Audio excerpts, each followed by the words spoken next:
I finally achieved my dream, opening a business that Netflix killed. This is Retro Rewind Video Store Simulator, a game where you run your own video rental shop, in what is basically a love letter to the VHS era. And I didn't expect this, but this gets weirdly addictive.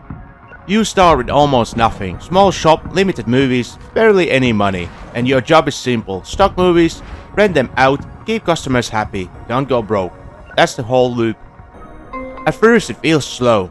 You're manually placing tapes on the shelves, organizing genres, trying to make your store look functional. And you will mess it up. By mistake, you'll mix up adult movie with the kids' movies, action in the wrong section, and somehow it matters more than it should. Customers come in, walk around, and actually react to your store. If it's messy, they take longer. If it's organized, things run smoother. You start caring about layout, like a lot. I didn't expect to develop opinions about VHS shelf spacing, but here we are. The rental system is where the things pick up. Customers bring tapes to the counter, you check them out, and they come back later to return them. Simple, except they don't always bring them back on time.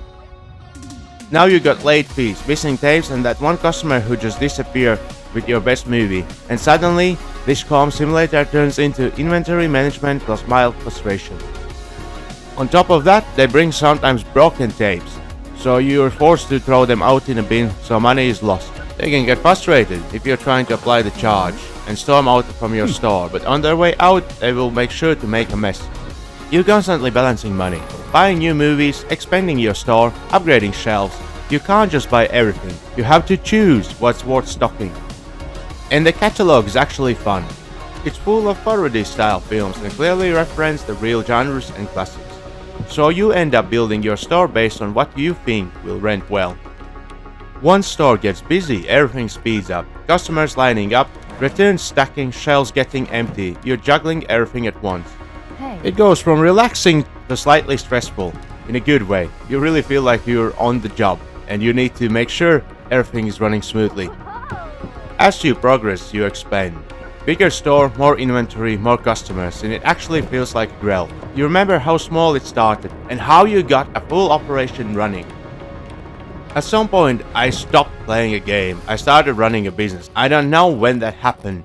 Next morning, after playing the game till 2 AM, the first thought was that I need to skip breakfast and the coffee, boot up PC, launch the game, and prepare for the upcoming new movie release, because I need to please my virtual customers. So I got my priorities straight. You can rearrange everything, shelves, counters, layout, it's all up to you.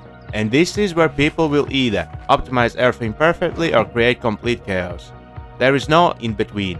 Late game gets hectic. You're multitasking constantly, checking out customers, restocking shelves, handling returns.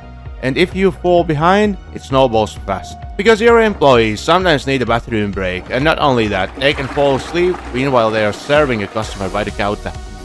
But there's also something relaxing about it. The atmosphere, the music, the whole retro vibe.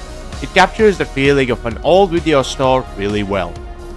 And the game doesn't punish you too hard. You can mess up, recover, adjust. It's more about improving your flow over time. So overall, it's simple concept, run a video store.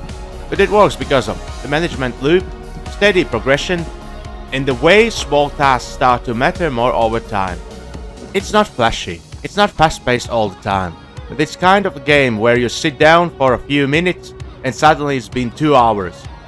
And you are reorganizing VHS tapes like it's your job. Don't forget to visit the alleyway. At specific days at night time, you can get the quite interesting stuff there. And especially after level 20, so keep that in mind.